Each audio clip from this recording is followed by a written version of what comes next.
నమస్కారం అండి. క్రిటిసిజం, విమర్శ, ఇందులో రెండు రకాలు ఉన్నాయండి. విమర్శించడంలో సద్విమర్శ ఉంది, దుర్విమర్శ అంటే చెడు విమర్శ. అంటే విమర్శించడంలో మనము రెండు రకాలు ఫాలో అవుతున్నాం. ఒకటి మంచిది, ఒకటి చెడ్డది. మనకి పని ఉన్నా లేకపోయినా సరే ఒకళ్ళని అదే పనిగా విమర్శించడమే పనిగా పెట్టుకోవడం చెడ్డ విమర్శ. అదే మనము ఒక మనిషిని విమర్శించి అతనిలోని మార్పును కోరుకుంటే అది సద్విమర్శ.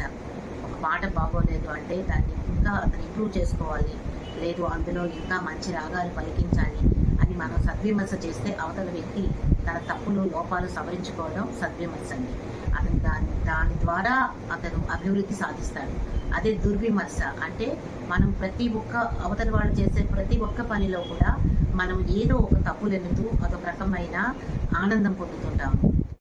సద్విమర్శ చేసేవాళ్ళు ఎప్పుడూ ఒకలాగే మంచి మనసుతో అవతల వాళ్ళు బాగుండాలి, మన విమర్శ ద్వారా వాళ్ళలో మార్పు రావాలి అనుకుని సద్విమర్శ చేసేవాళ్ళు ఈ సమాజానికి మేలు చేసే వాళ్ళు ఉన్నారండి. అదే దుర్విమర్శ, చెడ్డ విమర్శ చేసేవాళ్ళు ఏంటంటే ప్రతి ఒక్కటి తమకు సంబంధించకపోయినా వాళ్ళ ఆత్మీయుల్లో కానీ, అన్నదమ్ముల్లో కానీ, లేదు బయట వాళ్ళలో కానీ, లేకపోతే స్నేహితుల్లో, ఫ్రెండ్స్లో కానీ ఎవరినైనా సరే వాళ్ళలో తప్పులు ఎన్నడమే వాళ్ళు ఒక పనిగా పెట్టుకుంటారండి. అది మంచిది కాదండి. అందరికి మన పిల్లల్లో అయినా సరే, పెద్దల్లో అయినా సరే, ఏదైనా ఎంత వయసు అంటే వయసును బట్టి కాదు, ఒకవేళ పెద్దవాళ్ళైనా ఒక్కోసారి తప్పు చేయవచ్చు. సో మనం దాన్ని సద్విమర్శగా మార్చి చెప్పాలి. అంటే మీరు ఇలా చేస్తుంటే బాగుండేది, మీరు ఇలా అని ఉంటే బాగుండేది అనేది చెప్పాలండి. ఎవరికైనా అన్నీ తెలుసుకో, ఏ ఒక్కరికి అన్నీ తెలియదు. సో తెలుసు అనుకున్న వాళ్ళది తప్పు అండి. ఎందుకంటే ఎప్పటికప్పుడు మనం మన జీవితంలో నేర్చుకుంటూనే ఉంటాం.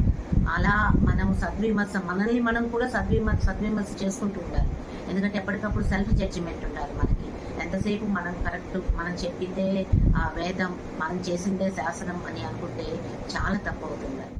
అందువలన విమర్శించేటప్పుడు ఒక్కసారి మీరు ఆలోచించండి.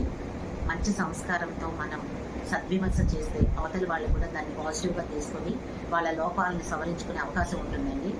అలా కాకుండా మనం అదే పనిగా అవతల వాళ్ళలో ఏ పని చేసినా సరే, ఏ మాట అన్నా సరే మనం లోపం వెతకడమే పనిగా పెట్టుకుని మనం అలా చెడు విమర్శలు చేస్తుంటే అవతల వాళ్ళతో మనకున్న రిలేషన్స్ కూడా పోగొట్టుకున్న వాళ్ళు ఉంటామండి. సమాజంలో చెడ్డ పేరు వస్తుంది, మనకంటూ ఎవరిని పిలుచుకోలేము, ఒంటరి అయిపోతామండి. సో చూసుకొని మీరు కూడా మాట్లాడుతూ ఉండండి. విమర్శలు కూడా సద్విమర్శగా మీరు మార్చుకొని ఎవరికైనా చెప్పగలిగేలాగా మీరు ఆలోచించి చేయండి.